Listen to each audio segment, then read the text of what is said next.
Hi friends, ഇത് കണ്ടോ ഈ ഒരു പ്ലാന്റ്?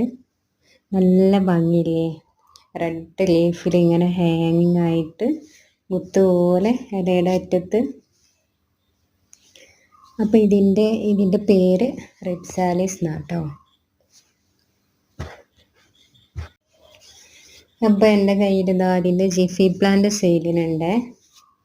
അപ്പോൾ ഈ ഒരു പ്ലാന്റ് എൻ്റെ അടുത്ത് ഇല്ലായിരുന്നു, മുമ്പുണ്ടായിരുന്നു. അത് ഞാൻ വീടൊക്കെ മാറിയപ്പോൾ ഞാൻ എടുത്തിട്ടില്ലായിരുന്നു കേട്ടോ. ആ ഒരു പ്ലാന്റ് ഇപ്പം ചീത്തയായി പോയി കാണുമെന്നറിയില്ല. എന്തായാലും ഈ ചെടിയോട് ഭയങ്കര ഒരു ഇഷ്ടമായിരുന്നു. അതിങ്ങനെ ഹാങ്ങായി വരുന്ന സമയത്താണ് ഞാൻ വീട് മാറി. അപ്പോൾ ഇതാ ജിഫി പ്ലാന്റ് ആണ്, നല്ല പ്ലാന്റ് കേട്ടോ. റെഡ് ലീഫൊക്കെ ആയിട്ട് വരുന്നുണ്ട്. പക്ഷെ ആ മുത്ത് പോലുള്ളത് നമ്മൾ കുറച്ച് നട്ട് കഴിഞ്ഞതിന് ശേഷം കുറച്ച് വലിയ ഹാങ്ങിങ് പോട്ടിൽ വലിയതായിട്ട് വരുമ്പോഴാണ് ആ മുത്ത് പോലെ വരുന്നത് കേട്ടോ. അപ്പം കൊക്കോപീറ്റിലാണ് ഞാൻ ഇത് നട്ട് കൊടുക്കുന്നത്. വേറെ വളങ്ങളൊന്നും ചേർക്കാതെ കൊക്കോപീറ്റിൽ വെച്ച് കൊടുക്കുക.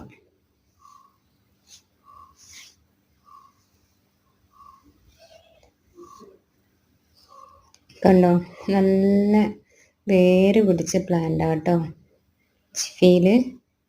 ജിഫി ആയതുകൊണ്ട് നമുക്ക് നട്ട് കൊടുക്കാൻ എളുപ്പമായിരിക്കും. കണ്ടോ, നല്ല റൂട്ടൊക്കെ വന്നിട്ടുണ്ട്. ഇതിലും കൊക്കോപീറ്റ് മാത്രമേ യൂസ് ചെയ്തിട്ടുള്ളൂ, വേറെ ഒന്നും യൂസ് ചെയ്തിട്ടില്ല കേട്ടോ.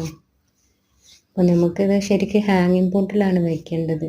പക്ഷേ ഹാങ്ങിങ് പോട്ട് ഞാൻ വാങ്ങിച്ചതില്ല. അപ്പം ഇതിൽ വയ്ക്കാം.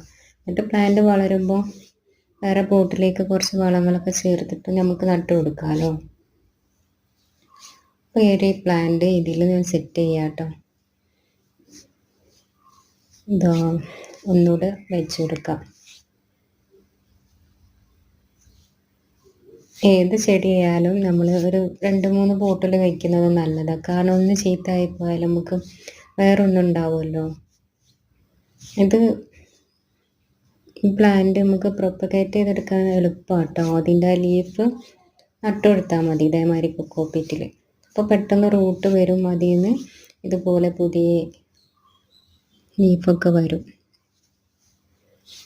ഇതിൻ്റെ എല്ലാ ഭാഗവും ലീഫ് പോലെ കേട്ടോ മൊത്തം വരുന്നത്.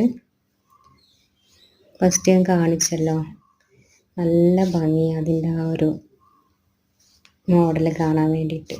ലീഫ് മാത്രമായിട്ട് ഹാങ്ങായിട്ട് ഇങ്ങനെ കാണാൻ കണ്ടോ. ആ മുത്തുള്ളത് വേറൊരു കളറ്, ലീഫിന് വേറൊരു കളറ്,